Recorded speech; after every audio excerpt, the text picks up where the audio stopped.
Oddly, Mercedes, which makes, at the current count, 7 different models of crossover and SUV has just revealed a car that could potentially render the lot obsolete.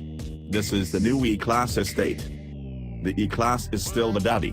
Flip the rear backrests down and you've got 1,820 liters to play with here, which demolishes the Audi A6 Avant and BMW 5 Series Touring. You still get 670 liters with the seats in people carrying mode, and the split folding bench can now be set bolt upright to unlock an extra 30 liters. Like classic Merc wagons of yore, Mercedes has confirmed that from late 2016, you'll be able to spec your E-class wagon with the third row of child seats in the boot itself, turning your regular estate car into a 7-seat SUV embarrassing school bus.